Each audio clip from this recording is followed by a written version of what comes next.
যত দোষ তো সব বাড়ির বউয়ের, যা ঝগড়া হবে সব ঘাড়ে এসে পড়বে বাড়ির বউয়ের। আর কিছু বললেই বলবে মুখে মুখে তর্ক করাটা আর গলা উঁচু করে কথা বলাটা নাকি আমি আমার বাবার বাড়ি থেকে শিখে এসেছি। তাহলে এইরকম কথা কারো সহ্য হয়? আমি আর এক মুহূর্তে এই বাড়িতে থাকবো না। তাই তো, যা ঠিক তাই তো বলেছি। সংসারের কাজে তো অত পটু নও, কিন্তু কথা বলার বেলা দেখো কেউ তো হারাতে পারবে না। বলি ও খোকা, খোকা তোর বউকে সামলা। কি হলো কি মা, আমায় ডাকছিলে তুমি? কে আর কি করবো, তোমার চোখের সামনেই সব হচ্ছে কিন্তু তুমি চোখে কিচ্ছুটি দেখতে পাচ্ছ না, সেই জন্য তো মাকে ডাকতে হলো। এই রোজ রোজ অশান্তি আমার ভালো লাগেনি। তোমাদের যা ইচ্ছা তোমরা তাই করো, আমাকে এই সবের মধ্যে ধরবে না, এই বললাম।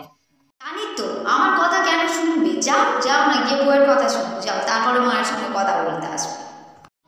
তুমি আমার ব্যাগ গুছিয়ে চললে কোথায়?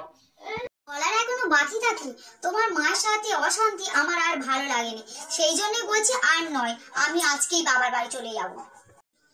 আমি খালি ভাবি যে তোমরা কি বুঝতে চাও না, নাকি না বোঝার ভান করো যে আমিও তো একটা মানুষ, আমারও একটা মন আছে।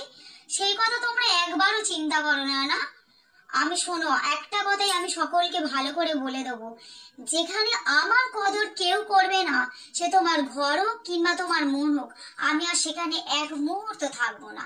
সে তুমি যা ভাবার ভেবে নাও।